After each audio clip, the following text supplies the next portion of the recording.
his faith, called out by protesters. Members of the security. Much of the outrage fueled by his tattoos, which include a symbol known as the Jerusalem cross.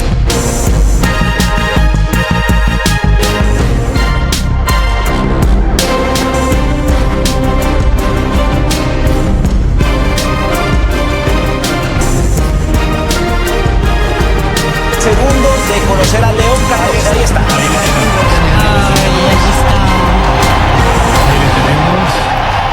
Saludando a los fieles en la plaza. Hola hermanos, que tengan un recontra hiper mega saludazo con doble Z. Saludazo de Cusatón Aritmón. Bienvenidos a un nuevo video. Oramos hoy a nuestro Padre Eterno.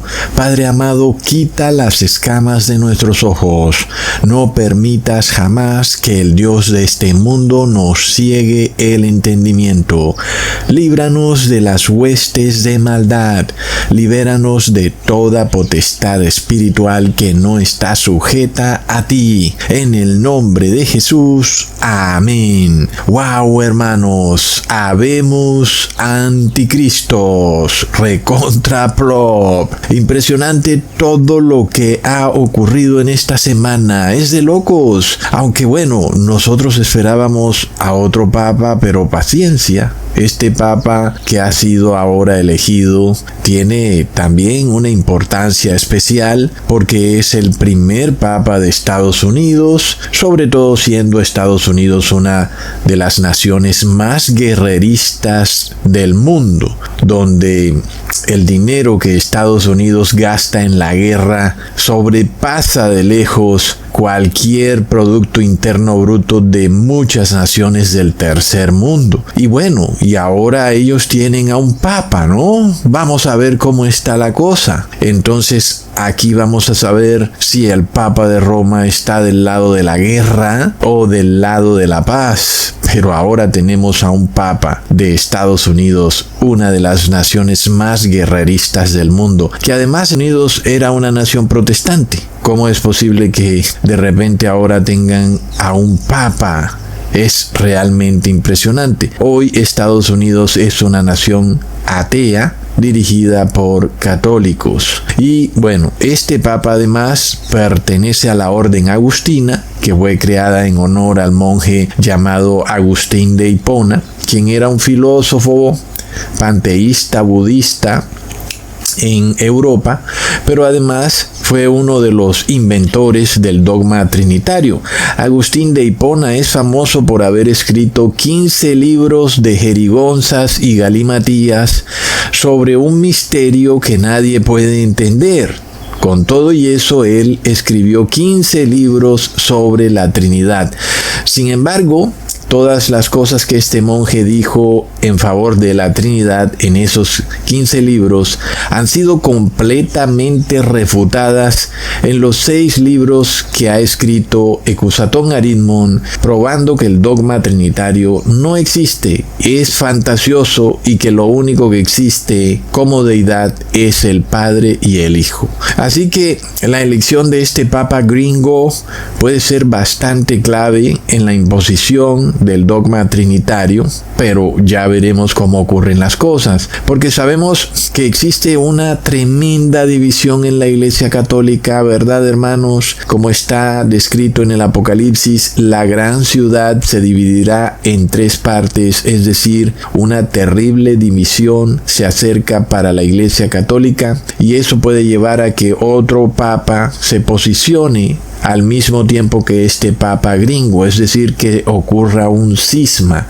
pero ya estará por verse. Es tremendo todo lo que pasa y vemos también que esto sigue avanzando. Mientras tanto, las vírgenes necias, que son la mayoría de personas, siguen durmiendo el sueño profundo y aletargado, y esa es una de las más grandes paradojas que siempre no dejan de impresionarme, porque tú sales a la calle, enciendes las noticias y sigues escuchando las mismas noticias de siempre, se repiten una y otra vez, el rojo contra el azul, el comunista contra el capitalista. Parece que viviéramos en un círculo vicioso inacabable.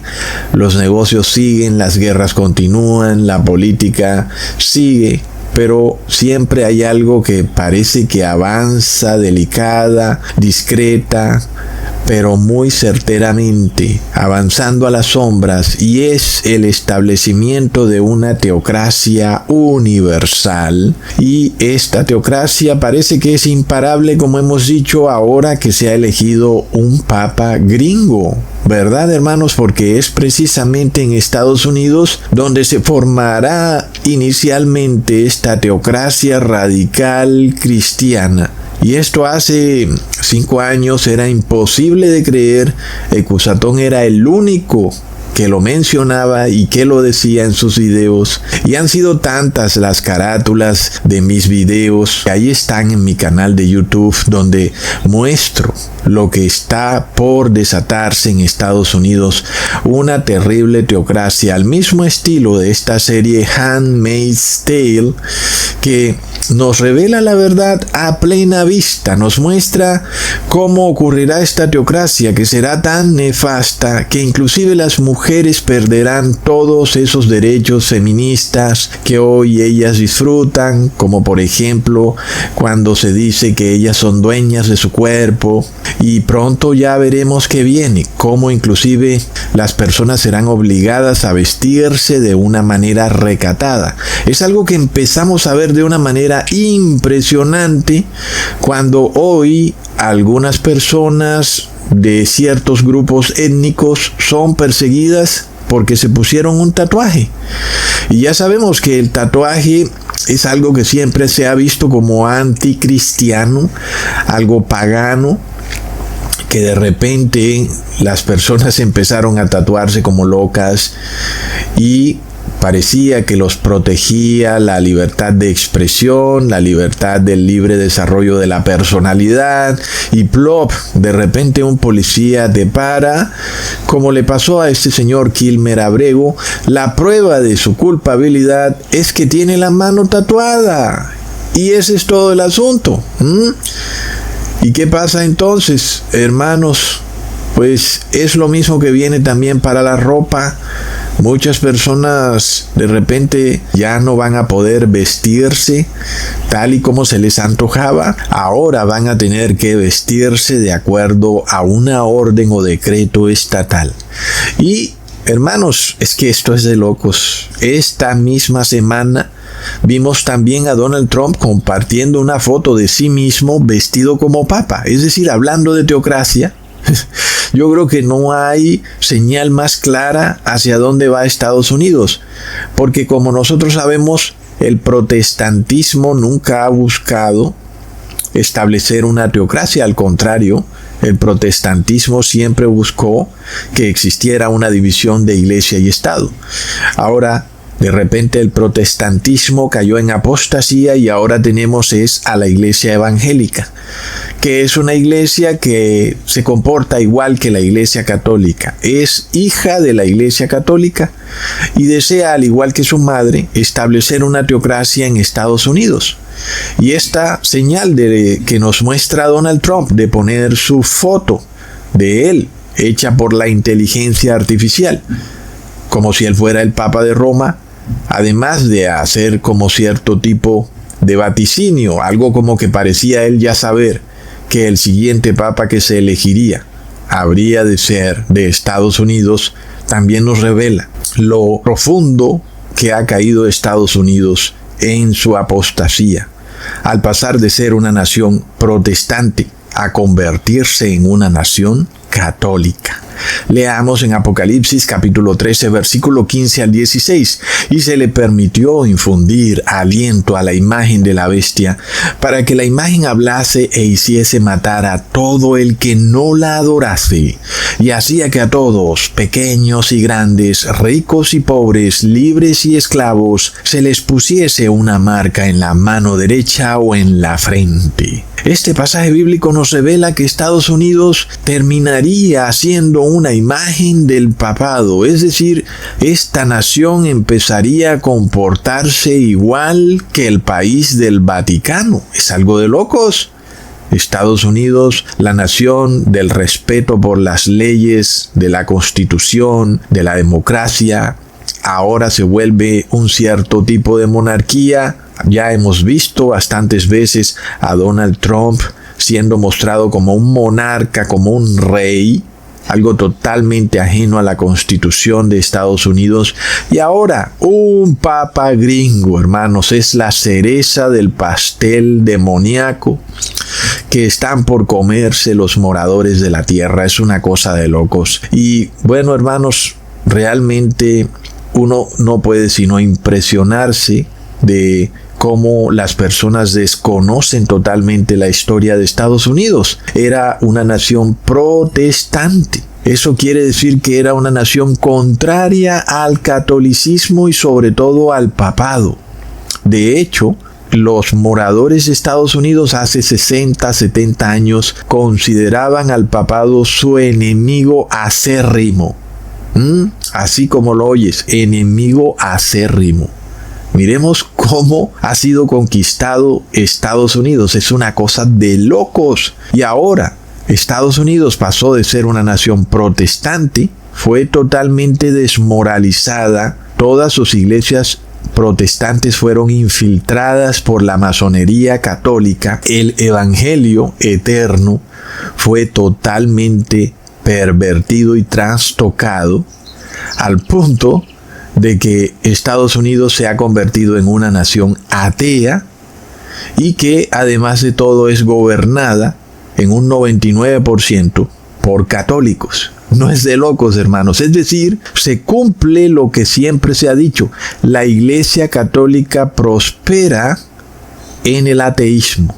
Donde hay más ignorancia es donde más prospera. Por eso es que el bastión de poder de la Iglesia Católica está en los países de Centro y Suramérica. Son los países donde hay más ignorancia porque la pobreza es muy fuerte en esos países y las personas son supremamente ignorantes. Es una cosa de locos la ignorancia que hay en esos países. Y por eso esas personas son fácilmente engañadas cuando se les dice o se les inventan cualquier cantidad de locuras que no están en la Biblia, como por ejemplo la Trinidad.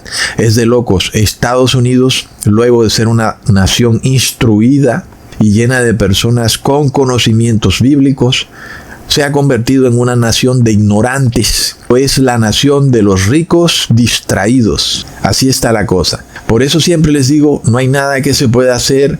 Si alguien quiere poner en el grupo de Telegram algún tipo de propaganda contraria al movimiento de Trump o algún tipo de propaganda para instigar la rebelión política, pues no estamos de acuerdo con nada de eso, porque ya no hay nada que hacer.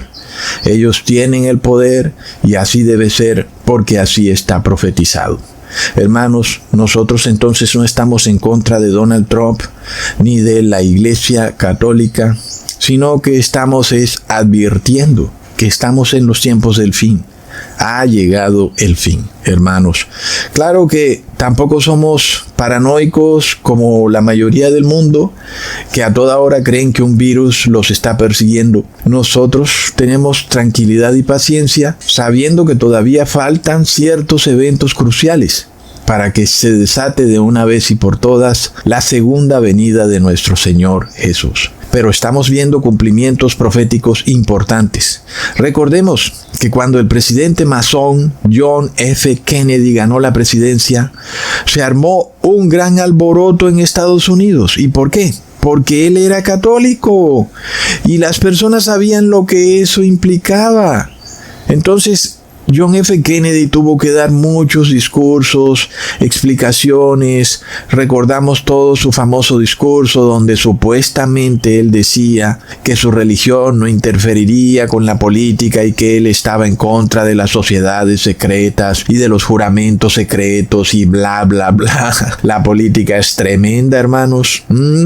Que supuestamente él no se dejaría influenciar por las sociedades secretas y resulta que él era miembro de una sociedad secreta masónica católica llamada los Caballeros de Colón. El presidente John F. Kennedy era caballero 4º grado en esa logia secreta, es decir, que tenía un jefe y él debía obedecer a rajatabla las órdenes de su gran maestre. Y el gran maestre de esa orden debía obedecer a rajatabla las órdenes del gran maestre, que es el Papa de Roma. Entonces este asunto es bastante claro. Cuando el Papa recién elegido llamado Robert Prevost, vemos que su nombre Robert en numerología babilónica es 33. Entonces sigue la masonería, porque fue elegido por 133 cardenales. La masonería está en la Iglesia Católica y podemos ver que con este Papa gringo sigue la masonería, lo cual nos revela que se acerca un cisma. El cisma continúa y continúa la masonería y continúa ese movimiento que hace parte de establecer o de crear una cortina de humo para engañar a muchos católicos, a llevarlos a creer que la gran ramera del Apocalipsis es la masonería, pero no es la masonería, es la Iglesia Católica Masónica. ¿Y cuál es el meollo del asunto? De nuevo, que los masones tienen que obedecerle al Papa de Roma, no a su constitución, a su país. Sin embargo, vimos que luego Kennedy supuestamente fue asesinado. Todo parecía ser una cortina de humo para dejar atrás todo este tema de la masonería. Como que bueno, ya Kennedy era masón, ok, pero ya lo han asesinado, ahora va a ser reemplazado, pero plop. El presidente que lo reemplazó se llamaba Lyndon B. Johnson, quien también era miembro de una logia secreta en la ciudad de Texas, la logia Johnson. Bueno, así que hermanos, ya sabemos que la masonería ha seguido en control, adueñada de Estados Unidos, y es el Vaticano quien controla a la masonería. Sobre todo, que también controla a estas cadenas de televisión, la cadena CNN, inclusive la cadena Fox. Todas son dirigidas por caballeros de Malta y de Colón. Y al mismo tiempo tampoco olvidemos que Trump participó de joven en un desfile de los caballeros de Colón y también de continuo lo vemos hacer claramente el símbolo del diamante, que es un claro símbolo de la masonería. Y por otro lado también, cuando se nos presenta una noticia de Donald Trump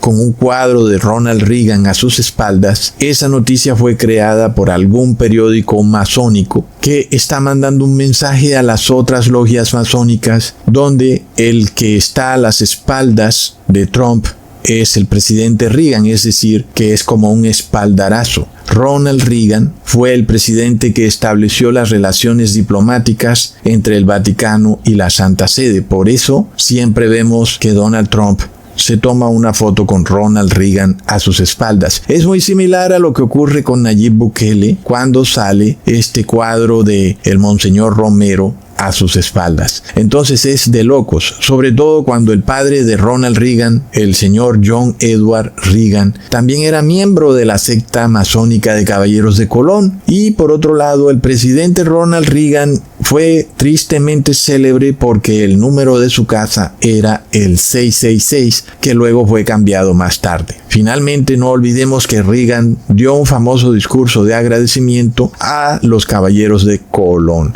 Es impresionante. Mientras tanto, otro caballero de Colón muy famoso fue el presidente de la Cámara de Representantes, el señor John Boehner, quien fue el que arregló la reunión entre el Papa Francisco y el Congreso de Estados Unidos el 24 4 de septiembre del 2015, y en esa reunión vimos al Papa Francisco ordenándole al Congreso de Estados Unidos a cambiar sus leyes para establecer la doctrina social católica del bien común, en donde los derechos colectivos están siempre por encima de los derechos del individuo, algo totalmente opuesto y contrario a la Constitución de Estados Unidos, y que significa que una persona inocente puede ser encarcelada injustamente si eso beneficia al bien común. Es de locos. Recordemos que el Papa Gregorio XVI dijo que la libertad de conciencia es un error pestilente. Pero antes el Papa León XIII, muy curioso, ¿no? Porque ahora este Papa se llama León XIV. El Papa León XIII le envió una carta al cardenal James Gibbon criticando la Constitución de Estados Unidos. Y luego, cuando el cardenal James Gibbons murió, los caballeros de Colón le construyeron una estatua en su honor en Washington. Plop.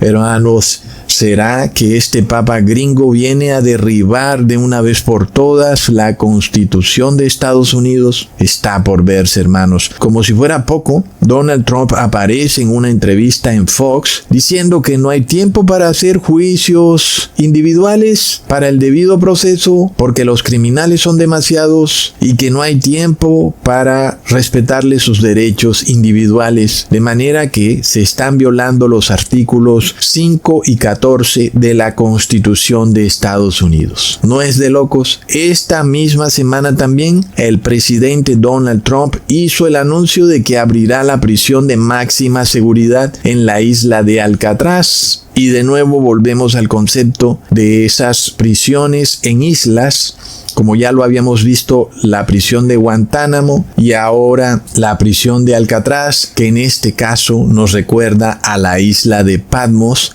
en la cual estuvo también preso el apóstol Juan.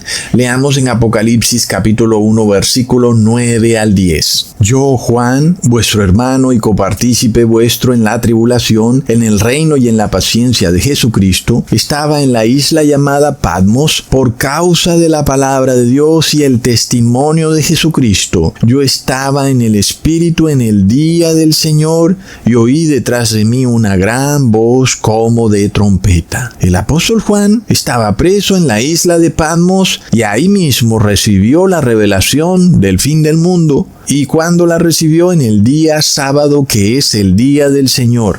Como sabemos, Jesús es el Señor del sábado. Pero volviendo a todo lo que ha ocurrido esta misma semana, el presidente Trump realizó una reunión ecuménica donde firmó una orden ejecutiva para velar por la libertad religiosa. Plop. Por supuesto, no es tu libertad religiosa, porque tú eres un don nadie. Es la libertad religiosa de la oligarquía cristiana, y ahora será la misma oligarquía cristiana la encargada de vigilar que nadie exponga su apostasía y su pedofilia. Hablando de pedofilia, este papa gringo tiene un grave problema a sus espaldas, habiendo él vivido durante mucho tiempo en la nación de Perú, un país donde hay una fundación católica llamada Sodalicio, la cual ha sido acusada ya muchísimas veces por casos de abuso sexual, y este papa gringo parece haber encubierto los casos de abuso sexual. Plop.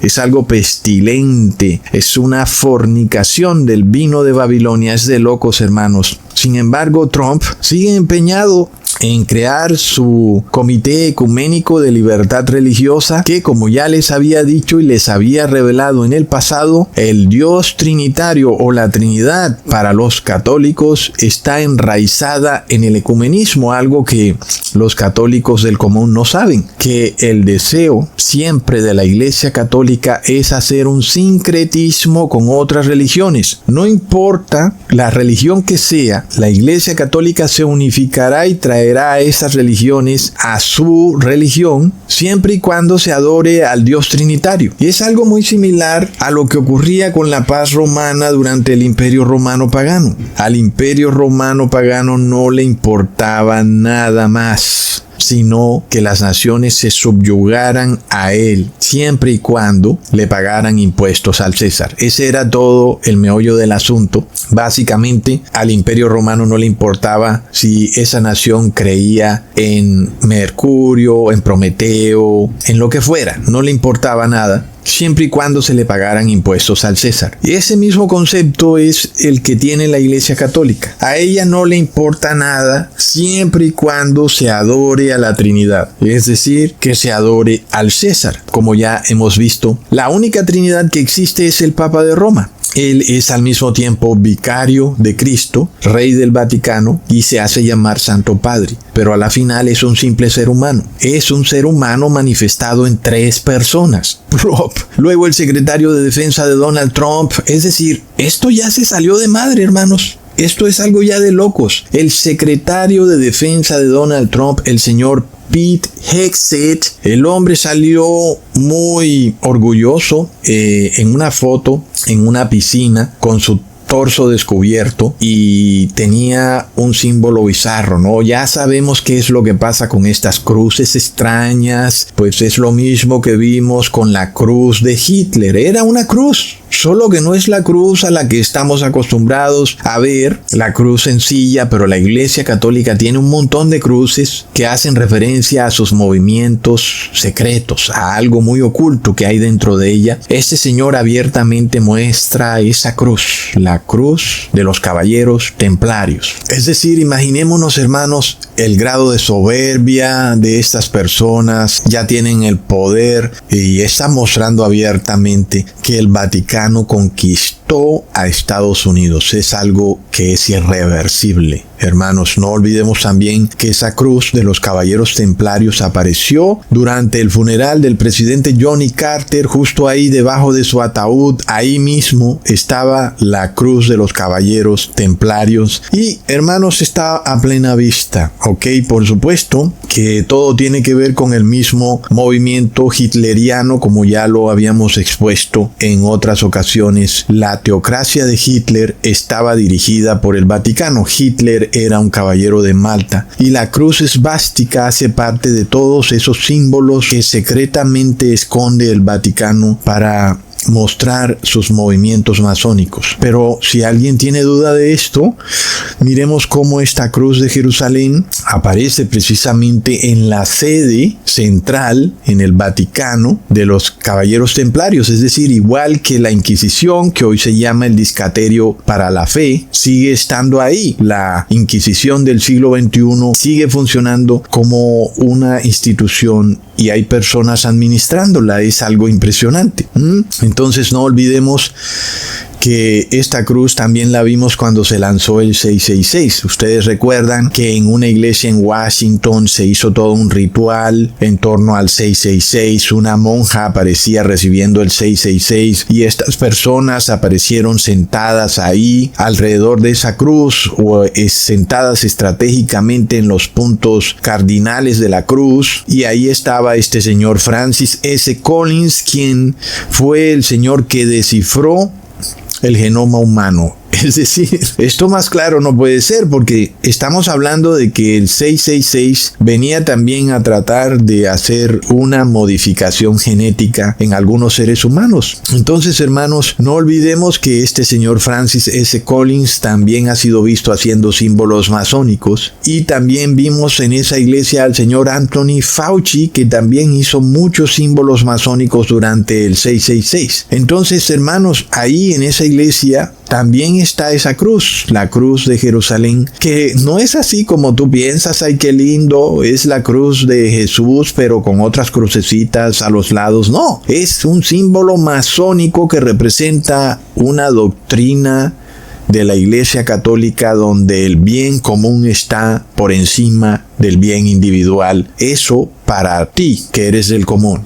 Para ellos, su bien individual está por encima del bien común. Es algo de locos. No olvidemos que en Roma está esa sede aún, hermanos, como ya se los había dicho, la orden ecuestre del Santo Sepulcro está ahí, a plena vista en Roma. Es la sede de los modernos cruzados, y en la parte de arriba de la puerta podemos ver a esa cruz de Jerusalén. Miremos, hermanos, ¿para dónde va esto? Hace 5 años no teníamos absolutamente ninguna prueba de estas cosas. Sin embargo, Ecusatón Aridmon correctamente profetizó que en Estados Unidos se desataría un gobierno teocrático. Y no es cierto que otras religiones lo habían profetizado, porque, por ejemplo, los adventistas solo profetizaron que se iba a pasar una ley dominical. Y eso era todo. Pero nosotros aquí profetizamos que Estados Unidos se convertiría en una teocracia radical que impondría el 666, el nombre de la bestia y la marca de la bestia. No solo en Estados Unidos, sino en el mundo entero. Hoy, con esta reunión ecuménica, estamos viendo lo que viene, que es la imposición del Dios trinitario. Porque ellos dicen que están devolviendo a América a Dios y que ahora esa leyenda que dice en Dios confiamos puede ser puesta ahí en el Congreso y en los colegios y en Dios confiamos, pero ¿en qué Dios? ¿En Satanás? ¿En Buda? ¿En Yahvé? ¿En Jehová? ¿En qué Dios? ¿Verdad? Pues ya vamos a ver que eso va a ser resuelto. Ellos van a decir, es en la Trinidad. Plop. Tampoco nos olvidemos de la Fundación Heritage, una fundación controlada por la oligarquía cristiana a través del Opus Dei, por medio del cual el Vaticano canaliza millones de dólares en sobornos a todo tipo de gobernantes. Es de locos. Como si eso fuera poco, en este video podemos ver a Nayib Bukele diciendo que el derecho a la vida se antepone a cualquier otro derecho humano. Es impresionante, hermanos. El derecho humano más importante es el derecho a la vida. Todos los demás derechos no sirven si no hay derecho a la vida. Todos los demás derechos no sirven si no hay derecho a la vida. Como ya se los había advertido, sea que Bukele lo sepa o no, porque tal vez él no lo sabe, uno se queda impresionado a veces con estos gobernantes, pero sea que lo sepa o no lo sepa, esta era la estrategia que los ángeles endemoniados iban a usar en los tiempos finales para perseguir al pueblo de Dios. Si ustedes recuerdan mi video donde el secretario de Estado de Trump, el señor Marco Rubio, quien además también apareció orgullosamente con una cruz de ceniza en su frente, cuando él es un empleado público y su tiempo no es para estar adorando a su religión personal, sino para trabajar por la nación, por el bien común, como ellos dicen. Pero es que el bien común para ellos es obedecer las órdenes del Papa, ¿verdad? Entonces, ¿qué pasa? Marco Rubio está bajo las órdenes del Papa de Roma, y eso significa que la Constitución de Estados Unidos debe ser hecha a un lado. En un video les mostré cómo se intentó en el año 1888 imponer un decreto religioso en Estados Unidos. La nación que tiene separación de iglesia y Estado buscaba imponer el domingo como día de reposo. Y por eso entonces fue citado al Congreso un señor adventista del séptimo día llamado A.T. Jones, quien desbarató los sofismas de todos estos senadores masónicos que querían unir la iglesia y el Estado, porque esos senadores pretendían introducir el sofisma de que los decretos religiosos hacían parte de las potestades del César, y que por tal motivo cuando Jesús dijo dad al César lo que es del César y a Dios lo que es de Dios, eso supuestamente no excluyó al César de pasar decretos religiosos que tuvieran relación con Dios, sobre todo con relación a pasar un decreto donde se obligara a las personas a reposar en domingo, a adorar a la Trinidad o a ponerle sustancias inmundas en sus cuerpos. De tal manera que A.T. Jones declaró muy certeramente que el César no puede imponer decretos religiosos ni días de reposo sobre la iglesia, porque el día de reposo es del Señor, no del César. Jesús es el Señor del sábado, no el César. Sin embargo, el senador masónico trató de introducir otro sofisma, de que así como el César impone por ley el sexto mandamiento que dice no matarás, es decir, que aquel que mata se va preso, asimismo el César puede imponer por ley el cuarto mandamiento que dice que 6 días trabajarás y al séptimo día reposarás, y el que no repose se va preso. Sin embargo, A.T. Jones derrumbó ese sofisma al probar que el César puede imponer decretos civiles solamente por los mandamientos que van del 5 al 10 que tienen que ver con las relaciones humanas. No robar, no matar, no levantar falso testimonio, no codiciar. Ok.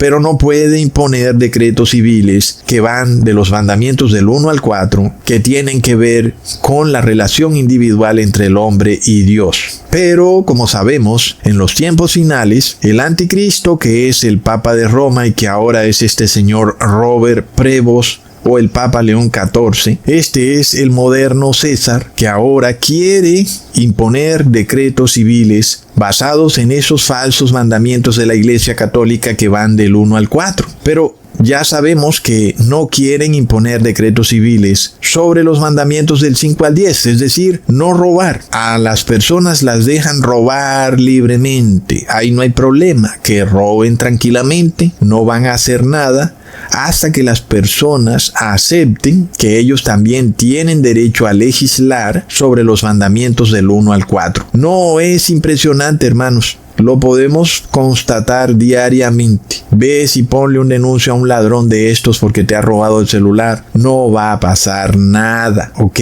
¿Y por qué? Porque es una agenda. Hasta que no les den el derecho a ellos de legislar y de decretar sobre los otros mandamientos que van del 1 al 4. Ellos no van ni a legislar ni a decretar sobre los mandamientos del 5 al 10. Es lo que vimos en El Salvador. Fue una nación sumida en la guerra y en el robo y en la matanza, que son la violación de mandamientos del 5 al 10, y no se iba a hacer nada hasta que no se le diera una autoridad total a un gobernante que ahora viniera a violar los derechos humanos y sobre todo a imponer una religión a las otras personas por la fuerza, como vemos a Bukele siempre con el cuadro de Monseñor Romero a sus espaldas. Entonces, hermanos, como las palabras de este señor A.T. Jones fueron tan contundentes, porque es apenas obvio que el Estado debe velar porque las personas no roben, no maten, que son los mandamientos del 5 al 10, pero el Estado no tiene injerencia en los mandamientos del 1 al 4, es decir,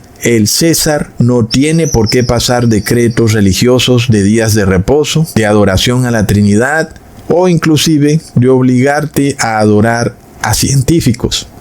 Entonces, ¿cuál era la próxima artimaña o sofisma que introducirían los ángeles caídos? Sería tomar ese sexto mandamiento que dice no matarás y mezclarlo con los otros mandamientos del 1 al 4. Y aquí tenemos nosotros ya un ejemplo claro, ya lo hemos visto, con lo que ocurrió en el 2020, donde al cristiano se le exigía que adorara a los científicos. Estos seres de bata blanca, corruptos, fueron erigidos como los modernos becerros de oro del siglo XXI, las modernas vacas sagradas de la gran Heliópolis universal. Todo lo que salía de sus bocas era infalible, era la nueva palabra de un semidios ajeno que el mundo acogió rápida y explosivamente. Y no importaba de qué religión eras, fueras ateo, budista, católico, evangélico, nihilista, zoroastrista, panteísta, brujo, wicano, satanista, vudú, testigo de Jehová, adventista o lo que tú quieras, todos se hicieron un becerro de oro y desnudaron sus brazos, repitiéndose de forma sorprendente el mismo episodio del pueblo hebreo en el desierto, quienes se hicieron un becerro de oro y luego procedieron a desnudarse. Leamos en Éxodo capítulo 32, versículo 25. Y viendo Moisés que el pueblo estaba desnudo, porque Aarón lo había desnudado para vergüenza entre sus enemigos. En la Biblia Reina Valera 1960 dice que el pueblo estaba desenfrenado, pero no, estaba desnudado. Y es algo de locos porque miremos que la manera de vestir de las mujeres hoy en día hizo que fuera normal algo que hace 200 años hubiera sido visto como un poco bizarro. Es decir, que una mujer tuviera que levantarse la blusa, mostrar una parte de su cuerpo para poder recibir un medicamento. ¿Qué pasa ahí? Hace 200 años las mujeres usaban sus vestidos con mangas largas, había mucho pudor, no estaba bien visto que una mujer usara ropa corta o ropa que mostrara inclusive sus hombros. Entonces, vivimos en unos tiempos donde el pueblo sale desnudo a las calles y eso facilitó la agenda de imponer el 666. Mujeres que salen a la calle en pijama o en ropa interior, solo que no es blanca. pero hace 200 años hubiera sido claramente vista como ropa interior. Y esto facilitó la imposición del 666, pero si lo mismo hubiera ocurrido hace 200 años, el hecho de querer desvestir a una mujer para ponerle un medicamento hubiera sido señal de alarma. ¿Verdad, hermanos? Entonces, aquí se nos presentó un sofisma. El sexto mandamiento estaba en juego, que dice no matarás, es decir, la vida, el derecho a la vida. Y básicamente, el derecho a la vida o el sexto mandamiento fue mezclado con el primero y segundo mandamiento, porque ahora tú, para defender ese derecho a la vida, tenías que adorar a los científicos, tenías que arrodillarte ante ellos, lamerles la suela de los zapatos y tenías que aceptar todo lo que saliera de sus bocas como palabra de Dios. Plop. Entonces se mezclaron el sexto mandamiento con el primero y el segundo para que el César pudiera imponer un decreto religioso, que en este caso fue el 666. Es una artimaña bastante interesante, muy inteligente, no puede negarse, ¿verdad, hermanos? Y eso fue lo que llevó a que muchos jueces aceptaran este sofisma en donde una persona tenía que ser despojada de su libertad de conciencia y su derecho de adoración a Dios, porque la vida del colectivo estaba en juego. Y el César sí tenía derecho para legislar sobre el sexto mandamiento, que es la protección de la vida de los individuos, que se supone que para eso está el Estado, para proteger la vida, ¿verdad, hermanos? Entonces el Estado ahora dice, yo necesito proteger la vida de las personas, pero para eso ustedes tienen que adorar lo que yo diga que deben adorar y deben creerle a estas personas todo lo que ellos digan, porque ellos son los semidioses de la nueva Heliópolis global. ¿Lo vemos, hermanos?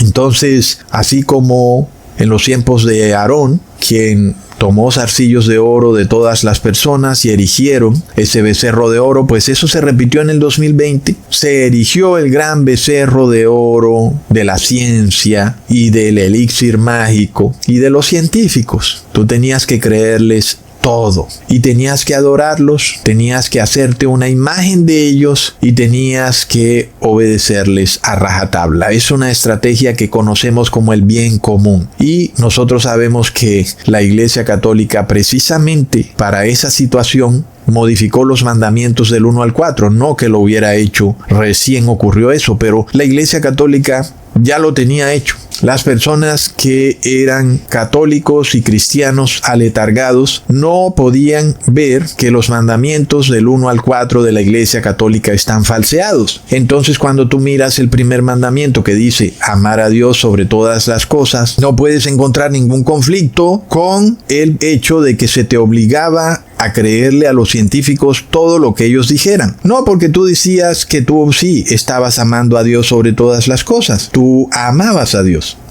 Luego la Iglesia Católica eliminó el segundo mandamiento, de manera de que no podías ver que se estaban haciendo una imagen de Dios. Estos científicos se estaban convirtiendo en algo así como un Dios en la tierra. ¿Y qué pasa ahí? Es una violación del segundo mandamiento. No te debes hacer imágenes de nada de lo que está en el cielo, ni en la tierra, ni en el mar. Y los científicos se convirtieron en una imagen de Dios, unas personas infalibles. Lo vemos, hermanos, pero la Iglesia Católica borró esos mandamientos para que el cristiano común no pudiera darse cuenta del problema que estaba ocurriendo. Pero ahora sigue el problema. Entonces Bukele nos muestra que su nación estaba llena de delincuencia y de asesinatos, y que entonces ¿dónde queda el derecho a la vida de las personas? Y en parte uno pudiera caer fácilmente en ese sofisma, pues es evidente, el Estado está contratado para defender el derecho a la vida de las personas, es evidente, pero eso no quiere decir que por eso tienes que enviar a personas inocentes a la cárcel y no darles el debido proceso.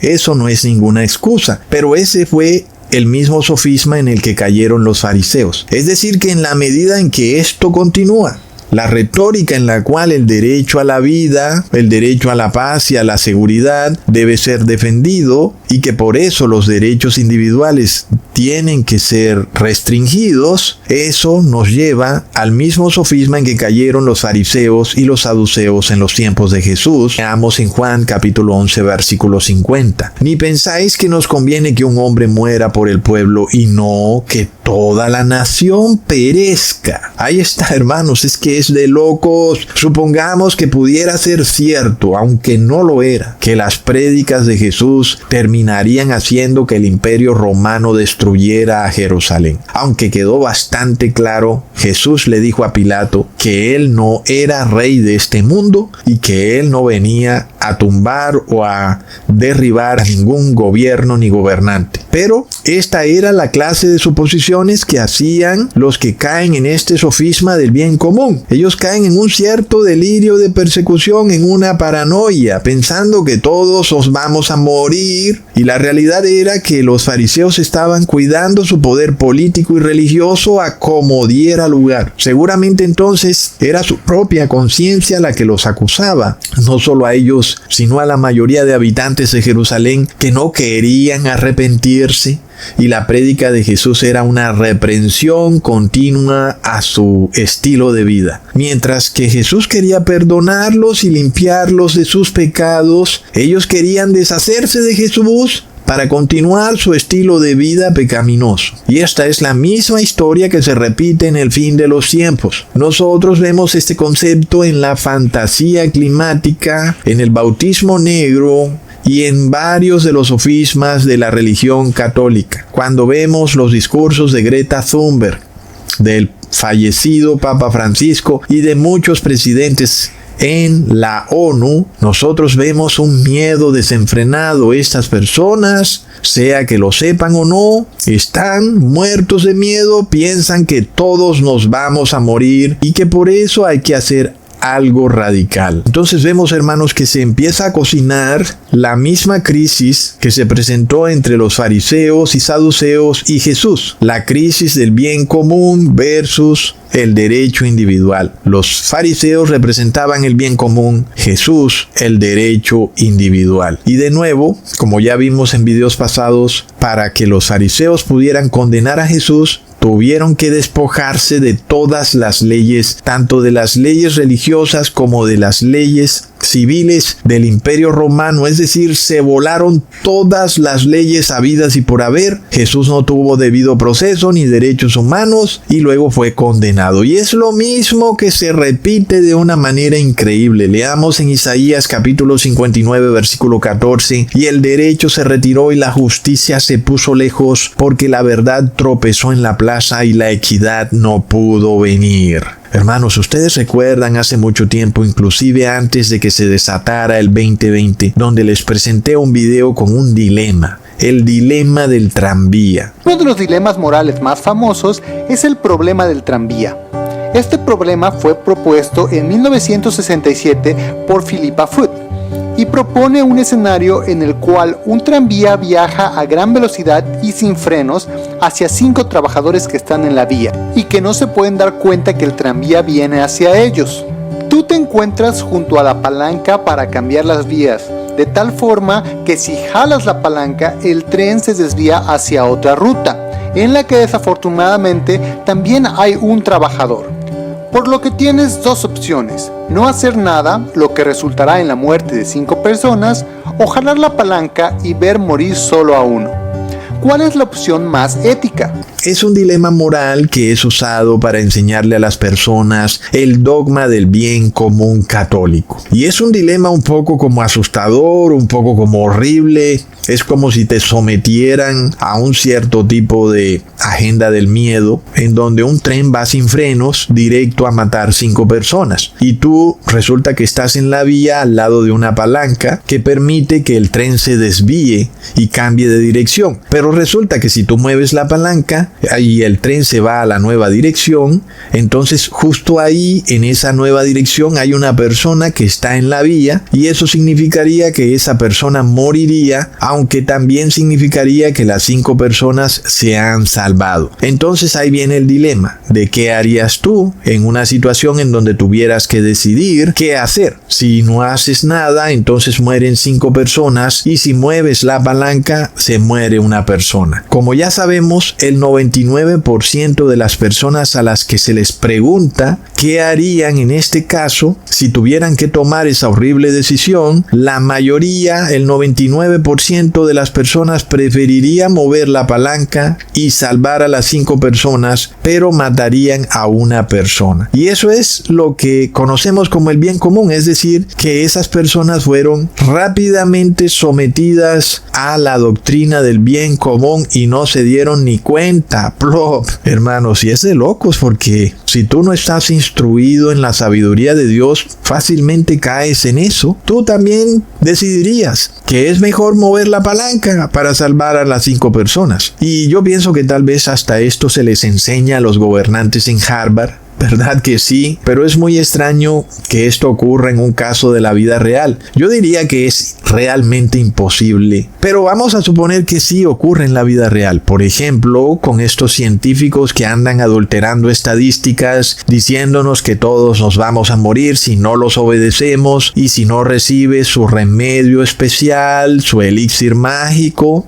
o que viene un cambio climático que va a destruir la Tierra si no empezamos a comprar estos nuevos vehículos, y si no nos despojamos de lo que ya habíamos comprado. Ustedes ya saben, ¿no? Obligándonos a comprar algo nuevo, y si no lo hacemos todos vamos a morir. Entonces, supongamos que se pudiera, supongamos que fuera cierto que ese dilema vuelve y se presenta, y lo que está haciendo Donald Trump también es un poco parecido a ese dilema, porque hay mucha delincuencia en Estados Unidos, no solo de parte de inmigrantes. Ya pronto vamos a ver que eso va a trascender a ciudadanos americanos. Hay mucha delincuencia, pero Trump quiere mostrar resultados rápidos donde el colectivo tenga una mejor percepción de la seguridad y de que con Trump todo va mejor, y por eso él quiere hacer las cosas muy rápido, quiere mover esa palanca que permita que los delincuentes se vayan directo a la cárcel muy rápido. Pero resulta que las leyes dicen que los delincuentes tienen derecho al debido proceso, pero eso tarda más tiempo en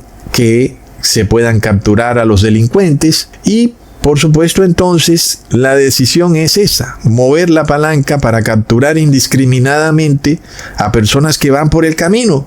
Tú vas aquí al lado de estos 3 pandilleros y resulta que tú en ese momento ibas a cruzar la calle y ya ahora te dicen que tú estabas con ellos y te capturan y te mandan a una prisión en El Salvador para poder salvar al colectivo, pero tuvieron que mover la palanca y algunos inocentes tienen que ser sacrificados, ¿verdad? Pues es el mismo problema. Miremos otro punto de vista. Bajo el sistema de democracia, las personas van siempre a preferir que el gobernante mueva esa palanca del tranvía, y en donde este tren va sin frenos y no puede ser detenido de ninguna manera y va a matar al colectivo. Las personas votan para que el gobernante los salve.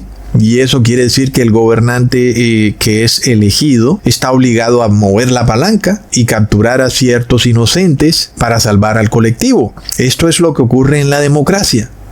Pero luego también tenemos a la república constitucional, en donde hay leyes, hay una constitución y hay derechos humanos que deben ser defendidos, sobre todo los derechos del individuo. Y resulta que según esas leyes, no importa si la mayoría votara para que el presidente baje la palanca, ¿verdad?, para salvar al colectivo y matar al individuo. Sin embargo, la Constitución no se lo permite, y entonces el presidente no puede bajar la palanca por más que él quisiera.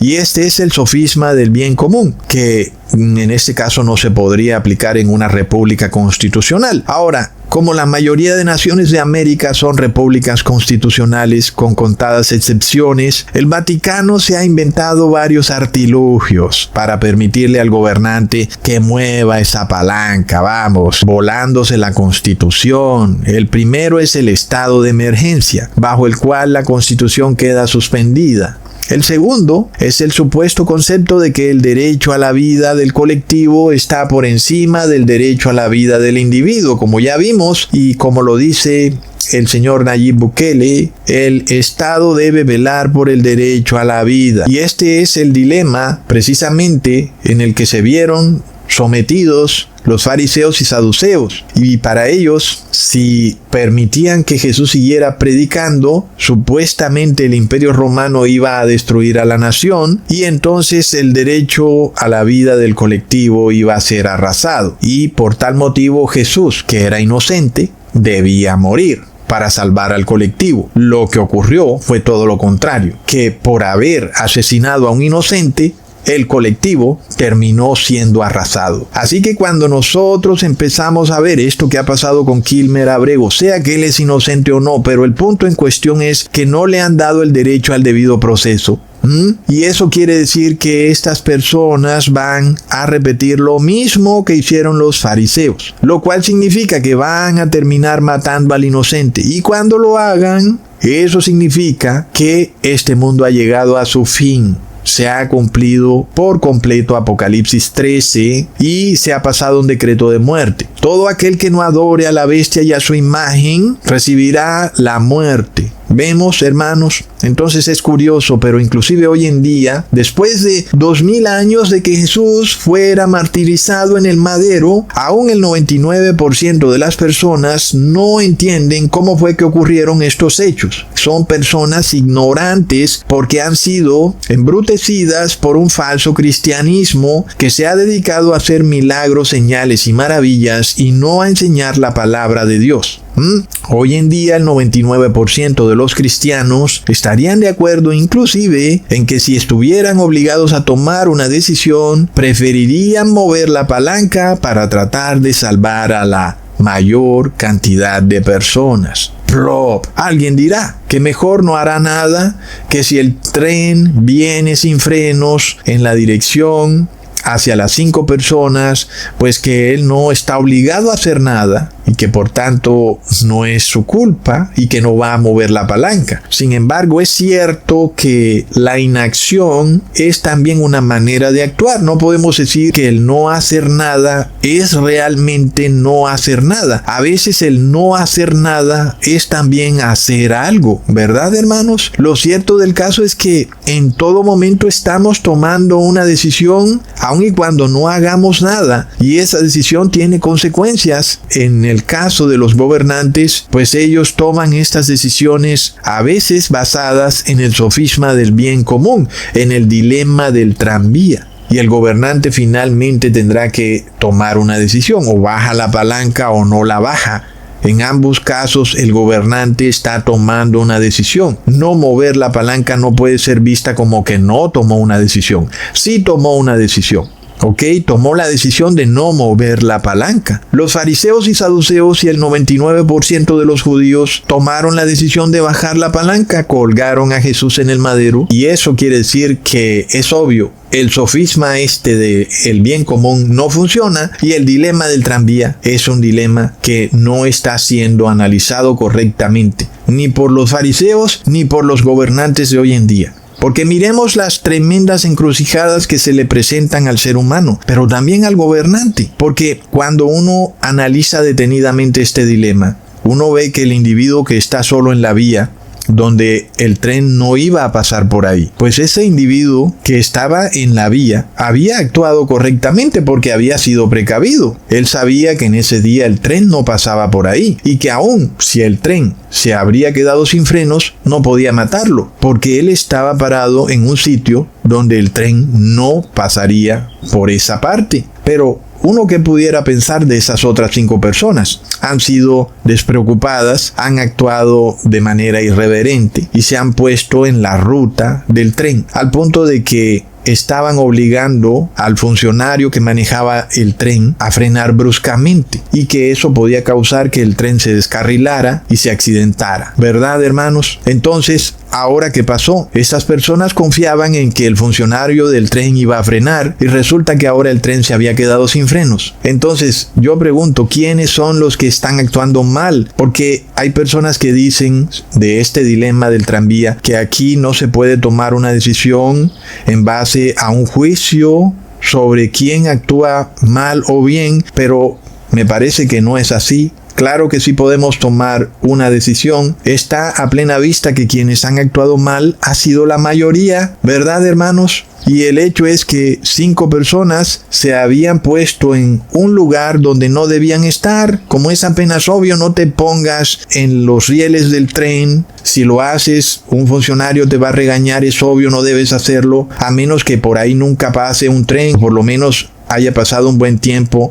donde ahí nunca ha pasado el tren. Pero si estás en una ruta donde el tren pasa diariamente, te van a regañar. Entonces es obvio que estas 5 personas sí estaban actuando mal. Ahora, el hecho de que 5 personas fueran a morir no nos da derecho a tomar la vida de un individuo para salvar la vida de otros 5 individuos, porque es como instrumentalizar la vida para lograr un objetivo. Es reducir la vida a un concepto utilitario, convertir la vida en un objeto en donde tú lo usas para lograr algo, como si tú quisieras subir a un segundo piso y tomaras un banco y te montaras en él y subieras al segundo piso. No puedes hacer eso con la vida de un individuo. La vida es sagrada y es valiosa y no puede ser reducida a un objeto utilitario para lograr un objetivo, como una especie de líquido de frenos adicional, una especie de colchón que lograría evitar la muerte de esas otras 5 personas despreocupadas. Ese es otro punto clave. La vida de un individuo no puede ser usada para salvar al colectivo, y eso fue lo que hicieron con Jesús. El 6º mandamiento nos dice: no matarás. Pero aquí en las 2 situaciones siempre va a morir alguien. Casi que se te hace ver a ti como si tú vas a matar a alguien, sea que quieras o no. Tú desafortunadamente estás ahí en ese punto donde tienes que tomar una decisión de mover o no mover la palanca. 5 personas van a morir si la dejas así como está, y una persona va a morir si la mueves. Ok, pero el 6º mandamiento nos dice: no matarás. En este caso, nosotros vemos que en las 2 situaciones siempre va a morir alguien. Sin embargo, ¿en cuál de las 2 decisiones sí se está violando el 6º mandamiento? Pues evidentemente sí se viola el 6º mandamiento si mueves la palanca hacia abajo y matas al individuo, porque nadie te da el derecho de tomar su vida, de apropiarte de ella, de usarla como instrumento u objeto para lograr un objetivo. El hecho de que más cantidad de personas iban a morir no podía ser usada como pretexto para tomar la vida de un ser humano. Esto parece ser que no lo entiende la Iglesia Católica, la cual tiene la pena de muerte en su catequesis católico. Ella no entiende. La pena de muerte no puede ser usada para salvar el bien común, que es su doctrina. ¿Ok? La vida es siempre un derecho inalienable, no solo del colectivo, sino también del individuo. Pero aquí viene el sofisma, que el gobernante debe respetar o proteger el derecho a la vida del colectivo, pero no del individuo. ¿Qué es eso, hermanos? Es el sofisma del bien común. Sin embargo, el dilema del tranvía es una situación hipotética. ¿Quién pudiera saber el futuro, verdad? Aquí nosotros conocemos el futuro, pero en una situación real nadie puede conocer el futuro. De todas formas, ya vemos, hermanos, que hoy en día viene la inteligencia artificial y viene como este poder de este gran computador de tratar de predecir algo usando las estadísticas. Va a predecir, por ejemplo, que nos vamos a quedar sin agua. Este computador puede saber cuánta agua hay guardada en la nación, en sus ríos y lagos y en cada casa, y entonces puede decir para cuántos días tenemos agua. Y entonces ahí viene ese dilema, el dilema del tranvía, porque entonces van de nuevo a mezclar el sexto mandamiento con los mandamientos del 1 al 4 y van a hacerle creer a las personas que van a morir si no violan los mandamientos del 1 al 4. Es impresionante. Si este dilema del tranvía fuera real, es indudable que los culpables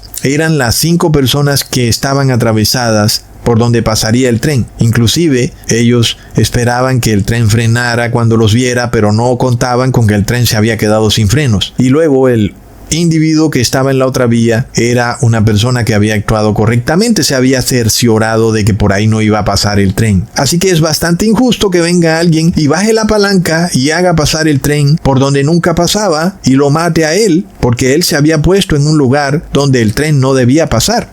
Entonces, claro que bajar la palanca sí es una violación del sexto mandamiento, que dice no matarás. Es lo mismo que ocurrió en la crisis del 2020. Nosotros teníamos y aún seguimos teniendo a una población que no cuida de su salud, comen carne con su sangre, carne animal, leche, huevos, carne de animales inmundos, fuman, beben, no hacen ejercicio. Luego viene un virus sin freno, ¿verdad? Pues ¿a quién va a atropellar primero ese virus sin frenos?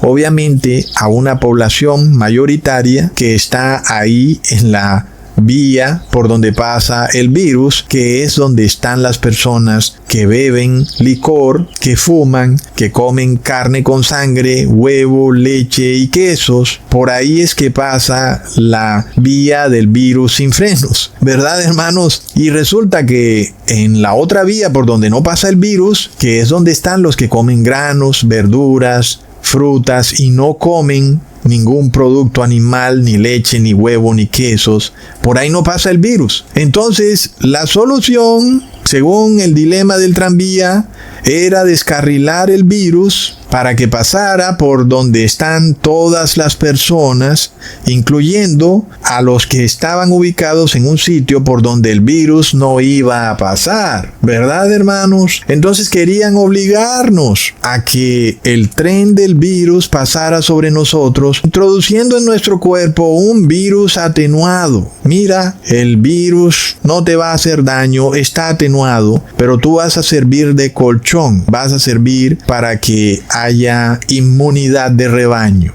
y se salve el rebaño. Pues es un concepto bastante injusto, porque también podía ocurrir, como en efecto ha pasado, que ibas a morir y que el que recibía ese virus atenuado también moría, y eso para defender la vida del colectivo. Pues ya vemos que es un sofisma bastante tergiversado, porque aquel que hace lo correcto termina muriendo por aquellos que hacen lo incorrecto. El sofisma es bastante claro, hermanos. Cuando se nos hace creer que respetar los derechos de un criminal está mal, porque eso es promover la impunidad. Si ese fuera el caso, ¿por qué hace 50 años Estados Unidos sí podía respetar los derechos humanos de los criminales? No, ya no puede.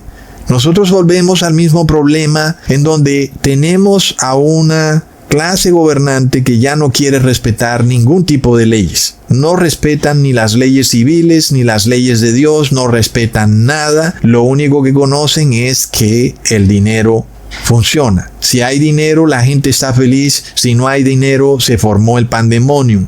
Pero no hay respeto por las leyes. Es algo de locos. Hace 50 años el aborto y la eutanasia eran ilegales. Hoy son legales. Es decir, que las leyes están totalmente trastocadas. El sofisma del bien común es simple y llanamente salvar al culpable, nada más porque son la mayoría, y condenar al inocente, nada más porque son la minoría. Y en ese caso, entonces, el sofisma del bien común fue usado por los fariseos y saduceos para matar a Jesús. Entonces, ¿por qué viene el Papa Francisco al Congreso de Estados Unidos a decirles que de ahora en adelante impongan el bien común, porque los cristianos deben ser perseguidos con base en el sofisma del dilema del tranvía?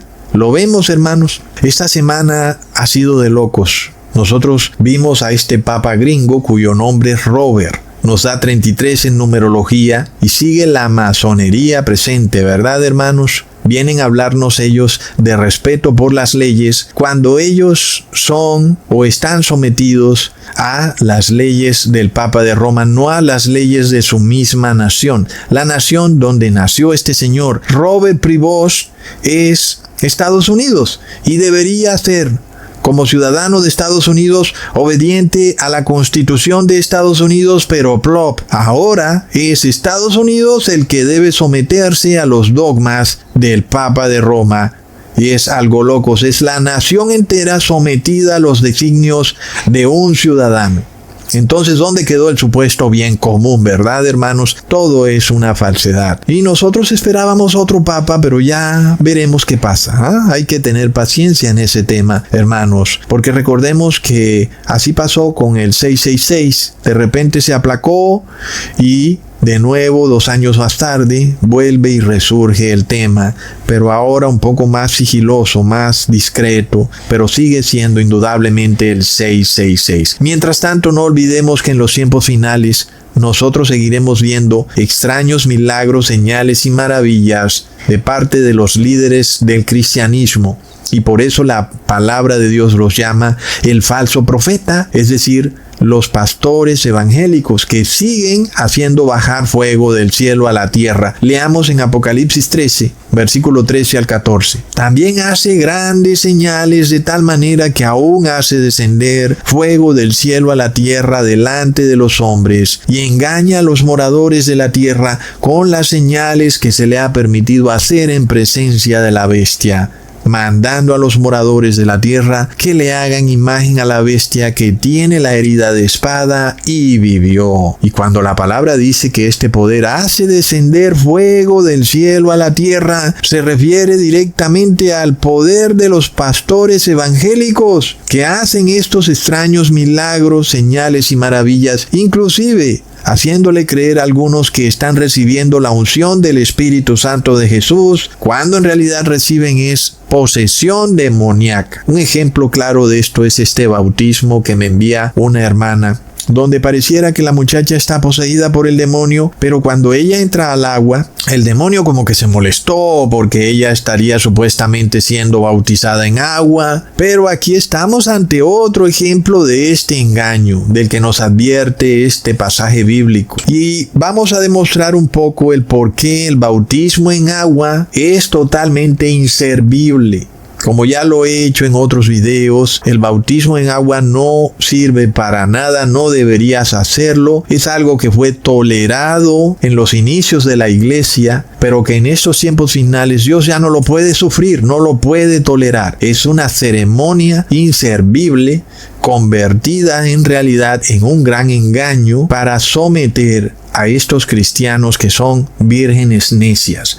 Leamos en Juan capítulo 1 versículo 22 al 25. Y le dijeron: Pues ¿quién eres para que demos respuesta a los que nos enviaron? ¿Qué dices de ti mismo? Dijo: Yo soy la voz de uno que clama en el desierto. Enderezad el camino del Señor, como dijo el profeta Isaías. Y los que habían sido enviados eran de los fariseos, y le preguntaron y le dijeron: ¿Por qué pues bautizas si tú no eres el Cristo, ni Elías, ni el profeta? Entonces, la pregunta era bastante clara. Juan, ¿por qué bautizas?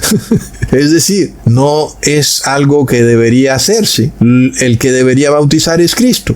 ¿Por qué estás bautizando, verdad? La pregunta ya en sí misma te debe dar a entender que el bautismo en agua no es como muy necesario, porque le están preguntando a Juan por qué bautiza. Veamos la respuesta de Juan en el capítulo 1, versículo 30 al 31. Este es aquel de quien yo dije: después de mí viene un varón, el cual es antes de mí, porque era primero que yo. Y yo no le conocía, mas para que fuese manifestado a Israel, por esto vine yo bautizando con agua. Entonces ahí está la respuesta. ¿Por qué Juan bautizaba en agua? Él responde: pues no es que esto sea necesario, pero es para que fuese manifestado a Israel un varón que está entre ustedes, pero que ustedes no lo conocen, y a través del bautismo en agua va a ser revelado. ¿Ok? Leamos el versículo 33 al 34 en el mismo capítulo. Y yo no le conocía, pero el que me envió a bautizar con agua, aquel me dijo: sobre quien veas descender el Espíritu y que permanece sobre él, ese es el que bautiza con el Espíritu Santo. Y yo le vi y he dado testimonio de que este es el Hijo de Dios. Ahora, si Jesús bautiza con el Espíritu Santo, ¿para qué querríamos bautizarnos en agua, verdad? No tiene como mucha lógica. Sin embargo, como hay personas que les fascina esto de ir a una iglesia y hacer todo un show, ¿ok? Pero entendamos qué ocurría aquí. Los apóstoles continuaban bautizando en agua. Leamos en Juan capítulo 4 versículo 1 al 2. Cuando pues el Señor entendió que los fariseos habían oído decir: Jesús hace y bautiza más discípulos que Juan, pero se aclara, aunque Jesús no bautizaba, sino sus discípulos. Entonces, la respuesta es clara: Jesús no bautizaba.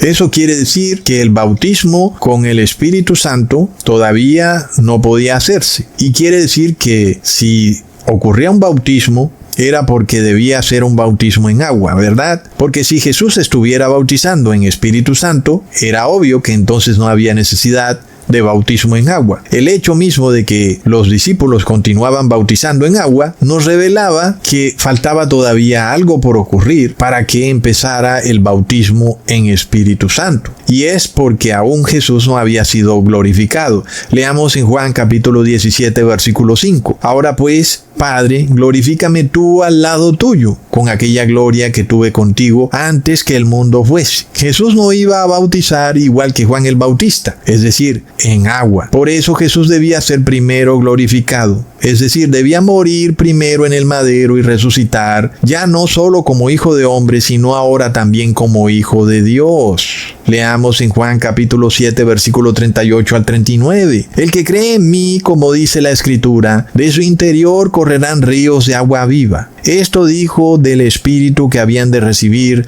los que creyesen en él, pues aún no se había venido el Espíritu Santo, porque Jesús no había sido aún glorificado. Miremos qué contundente y cristalina es la palabra de Dios. Cómo es que las personas se siguen bautizando en agua, sin entender que tenemos ahora un Jesús glorificado que nos puede bautizar en Espíritu Santo y fuego, hermanos. Ahora, sin embargo, las personas durante el ministerio de Jesús veían que los apóstoles bautizaban en agua. Y eso podía crear cierta confusión, ¿verdad? Porque estos evangelios que nosotros tenemos hoy, es decir, el Nuevo Testamento, ellos no los tenían. Entonces ellos veían que quienes se bautizaban en agua ahora se convertían en discípulos de Jesús. Sin embargo, el verdadero bautismo es en Espíritu Santo, que es el bautismo de Jesús. Y aclarando también que ese bautismo no puede ocurrir de forma individual, porque sabemos que hay personas que deducen así fácil: yo no tengo necesidad de nada y Jesús me va a bautizar en Espíritu Santo y yo voy a ser el Señor de la cuadra. Pues no es así, ¿ok? Tú tienes que ir a una iglesia, debes congregarte. En este caso, hoy en día no podemos hablar de iglesias de ladrillo porque todas están colapsadas en apostasía, pero tú puedes congregarte aquí con nosotros en nuestro grupo de Telegram y puedes ser parte de esta iglesia. Y es a través de la iglesia que se da el bautismo con el Espíritu Santo, ¿ok? Solo ocurre a través de la iglesia, por supuesto. No a través de una iglesia caída en apostasía, como algunos dicen: oh, en la iglesia hay cizaña y hay trigo. Y entonces eso no importa, así será hasta el fin de los tiempos. Pues no es lo que dice el Evangelio, ¿verdad, hermanos? Dice que todos los apóstoles estaban en la iglesia unidos en uno. Es decir, que no había cizaña y trigo, hermanos, como dicen los de la iglesia adventista plop. Leamos en Hechos capítulo 1 versículo 3 al 5. A quienes también después de haber padecido se presentó vivo con muchas pruebas indubitables, apareciendo apareciéndoseles durante 40 días y hablándoles acerca del reino de Dios, y estando juntos, les mandó que no se fueran de Jerusalén, sino que esperasen la promesa del Padre, la cual les dijo: oísteis de mí, porque Juan ciertamente bautizó con agua, mas vosotros seréis bautizados con el Espíritu Santo dentro de no muchos días. Plop, está claro, hermanos, son palabras contundentes de Jesús. Primero, estableciendo la iglesia verdadera cuando les dice: permanezcan todos juntos, esperando la promesa del Padre. Y luego aclara: Juan bautizaba en agua, pero ustedes serán bautizados con el Espíritu Santo. Como nosotros ya sabemos, hermanos, ellos debían esperar la fiesta del grano nuevo, que en hebreo se dice Shavuot y en griego se dice Pentecostés. Pero la cizaña ya había sido expulsada. ¿Quién era la cizaña? Era Judas. Judas había sido expulsado, hermanos. Entonces, aquellos que dicen que en la iglesia debe haber cizaña y trigo, no ocurre así. Mientras haya cizaña en la iglesia, no viene la unción del Espíritu Santo, hermanos, ¿ok? Leamos en Hechos capítulo 2, versículo 1 al 4. Cuando llegó el día de Pentecostés, estaban todos unánimes juntos, y de repente vino del cielo un estruendo como de un viento recio que soplaba, el cual llenó toda la casa donde estaban sentados, y se les aparecieron lenguas repartidas como de fuego, asentándose sobre cada uno de ellos, y fueron todos llenos del Espíritu Santo, y comenzaron a hablar en otras lenguas, según el Espíritu les daba que hablasen. Es tremendo. Miremos a la iglesia junta, todos unánimes en la doctrina, y luego los apóstoles con María y otros reciben el bautismo del Espíritu Santo. Y entonces, si así es la cosa, después de recibir esa unción, ¿por qué el eunuco fue bautizado en agua? Y luego no olvidemos también como Pedro manda bautizar en agua a los gentiles que fueron bautizados previamente con el Espíritu Santo. ¿Qué pasó ahí? Y leamos en Hechos capítulo 10, versículo 44 al 48. Mientras aún hablaba Pedro estas palabras, el Espíritu Santo cayó sobre todos los que oían el discurso, y los fieles de la circuncisión que habían venido con Pedro se quedaron atónitos de que también sobre los gentiles se derramase el don del Espíritu Santo, porque los oían que hablaban en lenguas y que magnificaban a Dios. Entonces respondió Pedro: ¿puede acaso alguno impedir el agua para que no sean bautizados estos que han recibido el Espíritu Santo también como nosotros? Y mandó bautizarles en el nombre del Señor Jesús. Entonces le rogaron que se quedase por algunos días. Y esto es lo que vamos a descifrar en este video. ¿Por qué Pedro mandaría a bautizar en agua a personas que ya habían recibido el bautismo del Espíritu Santo, igual que él? Es decir, él mismo lo está reconociendo. Ellos han recibido el Espíritu Santo igual que nosotros. Es decir, están al mismo nivel de Pedro, al mismo nivel espiritual. No es que Pedro es mayor, no. Ya ellos recibieron el Espíritu Santo. Pero aquí a nosotros se nos quiere hacer creer que hay un ser que es mayor que todos, el supuesto representante de Dios en la tierra, el que es el Petro romano.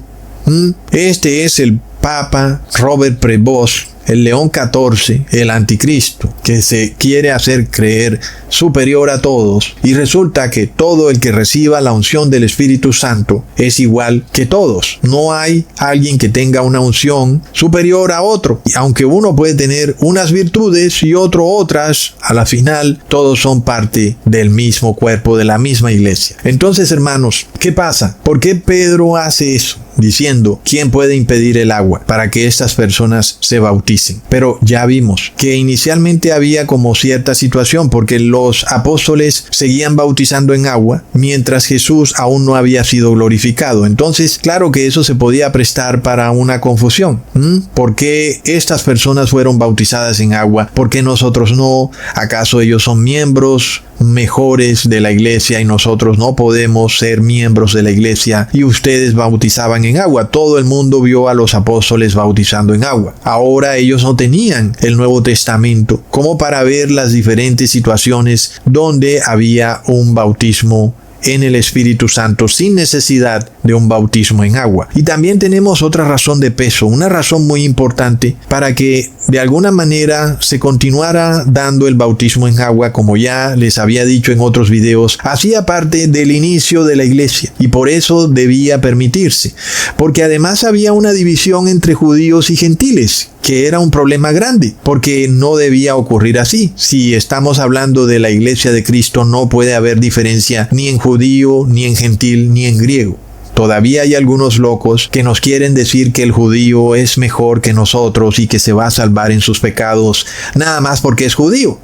Pero ya vemos que este era el problema que ocurría en ese momento. Pues Pedro estaba bautizando públicamente a gentiles y entonces debía haber una muestra pública, una muestra que fuera visible por todos de que esos gentiles ahora eran miembros de la iglesia. Porque ya sabemos qué ocurre con el bautismo del Espíritu Santo, que nadie sabe por dónde viene ni hacia dónde va. Pero cuando tú te bautizas en agua hay una demostración pública. Entonces ahora aquí hay una ceremonia que es pública, que hace que el que está viendo desde afuera pueda ver que aquel que se ha bautizado en agua ahora se ha arrepentido de sus pecados y es miembro de la iglesia. Eso puede o parecía tener cierta importancia, porque cuando alguien que está afuera ve a otro que se está bautizando, pues esa persona que está afuera es llevada a bautizarse, es llevada a hacer lo mismo que hizo el otro. De alguna manera ve que el otro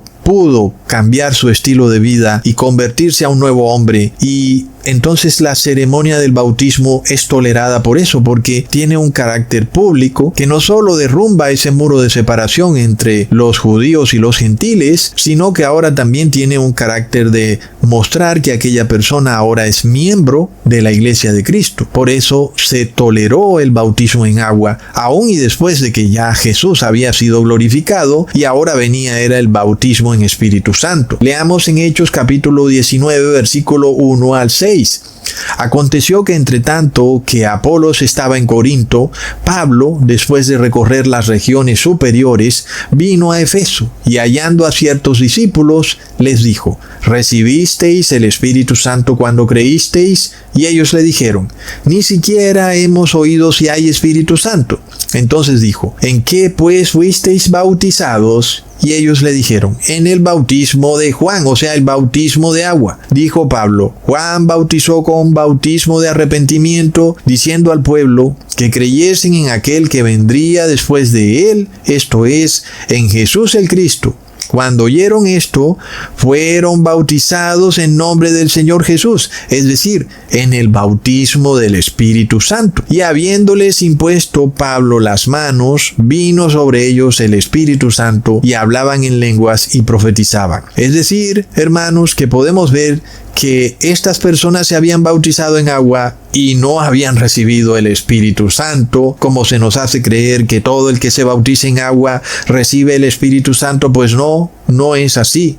La ceremonia del bautismo solo tenía un propósito, como el apóstol Pablo lo dice claramente, era un propósito público de demostrar que tú eras una nueva persona, que te arrepentías de tus pecados, y tenía una importancia en ese momento para aglutinar, para que se promoviera la iglesia de Cristo. Y en esas épocas eso era importante, ¿verdad, hermanos? Además de que derrumbaba ese muro de separación entre judíos y gentiles. Pero podemos ver que los hermanos de Efeso se habían bautizado en agua y no habían recibido el Espíritu Santo. Entonces, para nosotros hoy en día, no teniendo ya necesidad de aprender que para Jesús no hay judío ni gentil, es decir, no hay necesidad de derrumbar un muro de separación entre el judío y el gentil, aunque aún hay personas tan ignorantes que todavía tienen ese muro de separación, pero es obvio que ya no existe. Para nosotros que tenemos el Nuevo Testamento, y ya lo sabemos, no tiene el bautismo en agua ningún sentido práctico, por lo que el bautismo que nosotros queremos es el bautismo del Espíritu Santo, ¿ok?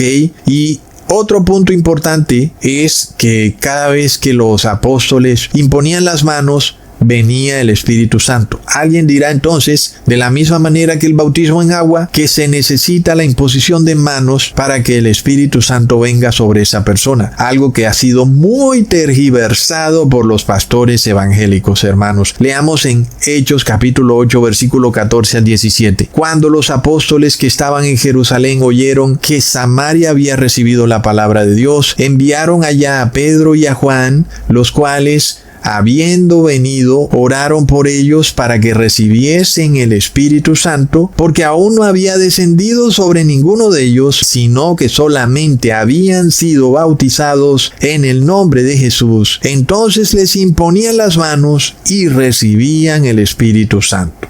Entonces de nuevo estamos aquí ante otra situación. Pedro y Juan ponen las manos sobre las cabezas de los fieles de Samaria y ellos reciben el Espíritu Santo.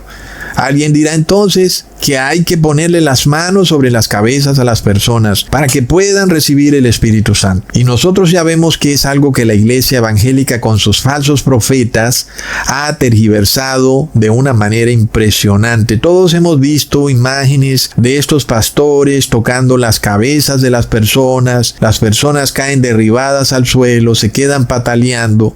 Y Apocalipsis 13 nos revela que esos son esos milagros, señales y maravillas en donde este falso profeta imitaría la unción del Espíritu Santo de Jesús, pero las personas reciben eso, un espíritu inmundo. Entonces volvemos al mismo punto, ¿ok? Si el bautismo en agua fuera necesario, entonces imponer las manos sobre alguien es necesario. Pero nosotros leemos Hechos de los Apóstoles y sí, hay muchas veces donde en efecto los discípulos imponían las manos en las cabezas de las personas y caía el Espíritu Santo. Sin embargo, cuando se presentó el derramamiento inicial, es decir, durante la fiesta de Pentecostés, no hubo imposición de manos. Entonces, ¿por qué esta diferencia? ¿Verdad, hermanos? Y es que es la misma situación. El bautismo en agua tenía una importancia de que era un evento público y lo mismo lo era el imponer las manos en la cabeza de las personas. Era de alguna manera algo público, algo que era visible a las demás personas, y eso hacía que otras personas quisieran también recibir esa bendición, porque imagínate, si las personas están ahí nada más sentadas en la sinagoga y unos están recibiendo el Espíritu Santo y nadie se da cuenta y otros no, y los que no se dieron cuenta se fueron para su casa, pues como que eso haría que la iglesia no iba a progresar. Pero cuando hay una manifestación visible, cuando el discípulo está poniendo las manos sobre la cabeza, eso de alguna manera hace que otros que están sentados quieran también recibir esa bendición.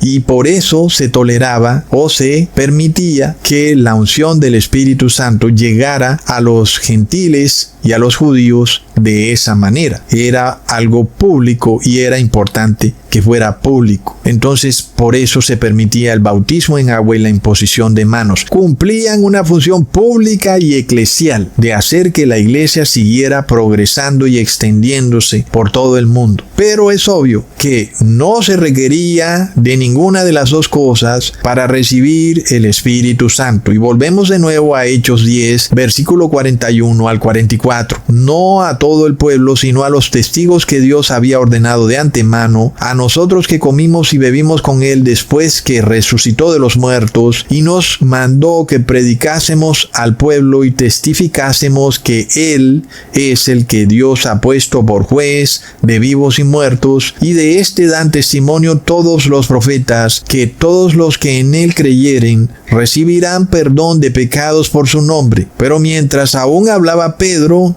estas palabras, el Espíritu Santo cayó sobre todos los que oían el discurso.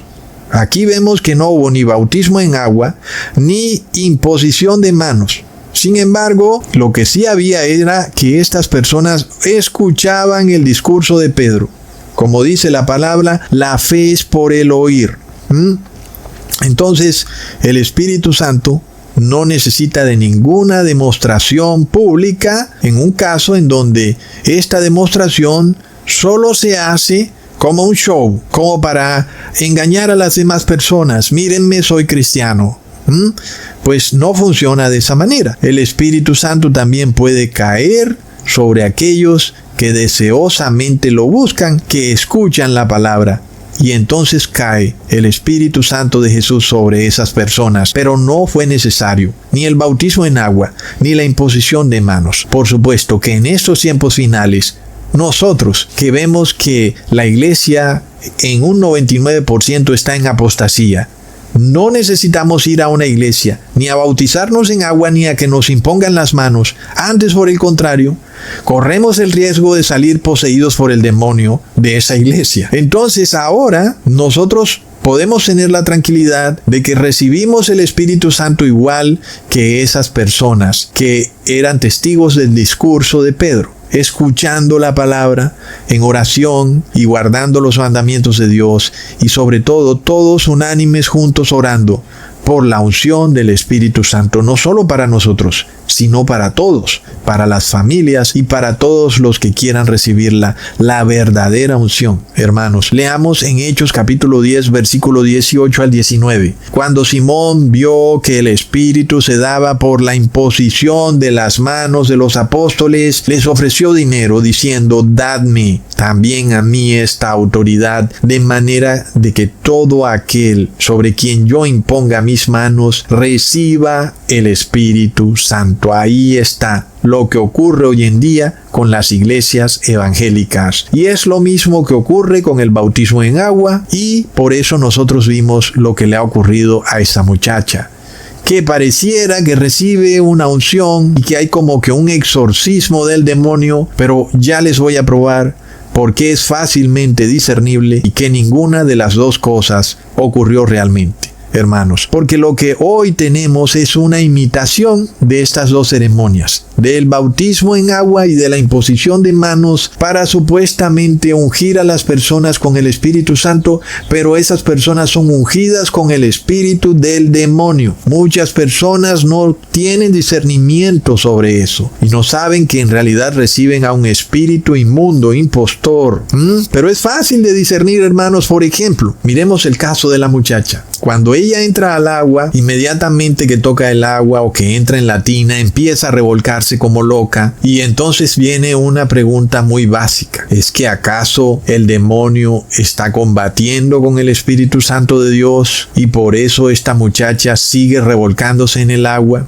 El demonio no quiere dejarla, y entonces como que hay una pelea entre Jesús y el demonio. ¿Acaso Jesús no es tan poderoso? ¿Acaso Jesús no sujetó a todos los demonios y huestes espirituales de maldad a sus pies? ¿Verdad, hermanos? ¿Qué pasa aquí? Porque nosotros vimos que Jesús expulsa a un demonio y la orden es clara. El demonio no puede quedarse como combatiendo, como peleando, como que no me voy, como que me voy a quedar aquí y que tienen que venir a pelear. Pues no puede ser así. Entonces vemos que estamos ante un show, sea que la muchacha lo sepa conscientemente o sea que ella no entienda lo que está pasando. Nosotros podemos ver, hermanos, que aquí no hay un exorcismo verdadero, porque no puede ser cierto eso de que el demonio ahora está luchando con Jesús. No puede ser cierto, hermanos. Y esto nos revela que aquí no hay un exorcismo genuino. Es parte de lo mismo que hemos visto en las películas, como por ejemplo El Exorcista, donde hay una niña poseída y el demonio combate por días con el sacerdote, y mientras tanto la niña gira su cabeza 360 grados y camina por el techo. Un momentico, pero ¿acaso Dios ya no dio la orden? Sal de ella. ¿Por qué el demonio sigue luchando? ¿Es que ya Dios no es tan poderoso? Hermanos, miremos. La astucia del demonio es una cosa de locos. ¿Es que acaso Dios perdió su fuerza con el demonio? ¿O es que cuando Dios da una orden diciendo sal de ella, el demonio ya no cumple esa orden de inmediato? ¿Qué pasa? Leamos en Marcos capítulo 1 versículo 23 al 26. Pero había en la sinagoga de ellos un hombre con espíritu inmundo. ¿Dónde lo habrá cogido, verdad, hermanos? En la sinagoga. Ahí lo agarró el espíritu inmundo. Y dice el espíritu inmundo: ¿qué tienes con nosotros, Jesús Nazareno? ¿Has venido para destruirnos? Sé quién eres, el Santo de Dios. Pero Jesús le reprendió diciendo: cállate y sal de él. ¿Será que el espíritu siguió hablando, hermanos? Entonces el espíritu inmundo, sacudiéndole con violencia y clamando a gran voz, salió de él. ¿Acaso será que ese muchacho duró sacudiéndose ahí un buen rato? No. De inmediato se nos dice, lo sacudió y salió. No quedó ahí revolcándose un rato y después salió. No, lo sacudió y salió. Hermanos, se nos revela entonces que aunque el demonio sacude al hombre poseído con violencia, no es un sacudón que dura minutos, no es una lucha, sino que es simplemente el último sacudón y el demonio salió de ese hombre. Así que todos estos exorcismos mediáticos, exorcismos de mucho show, donde la persona se revuelca por varios minutos en una tina de agua o en la iglesia y eso dura un largo tiempo, ¿verdad? Ya nada más en eso podemos saber que es un engaño, ¿verdad? Porque la orden de Dios es inmediata. Sal de ahí. Y el espíritu inmundo tiene que salir y punto. No hay como para que se presente esa lucha que vemos en las iglesias. Así que por eso, hermanos, es importante que guardemos los mandamientos de Dios, para que tengamos discernimiento de todas estas cosas, porque mientras estemos en pecado y no nos arrepintamos, el demonio tiene el derecho y el poder para cegar nuestro entendimiento. Pero yo no tengo que inventarme nada, hermanos. Ustedes mismos pueden ver cómo semana a semana los eventos nos revelan que vamos directamente a un tiempo de prueba en donde el cristiano que guarda los mandamientos de Dios y tiene la fe de Jesús será perseguido por el bien común, para salvar al colectivo pecador e inmoral del lago de fuego, porque para allá es que va el colectivo. ¿Cuál es la manera que ellos tienen para salvarse del lago de fuego? Hacer que todo el mundo caiga en pecado. Como dicen ellos, estamos todos juntos en esto. Todos somos pecadores y aquí nadie se va a arrepentir. Todos van a recibir sustancias inmundas en sus cuerpos. Todos van a reposar en domingo. Todos van a adorar a la Trinidad. Plop. Pero ya Dios nos reveló que no lo van a lograr, porque 144,000 guardarán la ley de Dios, estarán de pie con Jesús en el monte Sión. Y así que, hermanos, corramos esta carrera bien corrida, mantengamos la frente en alto, soportemos la prueba con la esperanza intacta, no retrocedamos jamás, siempre miremos hacia adelante, siempre la vista puesta en la santa ciudad, porque por amor a los elegidos los días serán acortados y entonces estaremos con Jesús por toda la eternidad. Hermanos, les mando un abrazo y un saludazo. Hasta pronto, hermanos.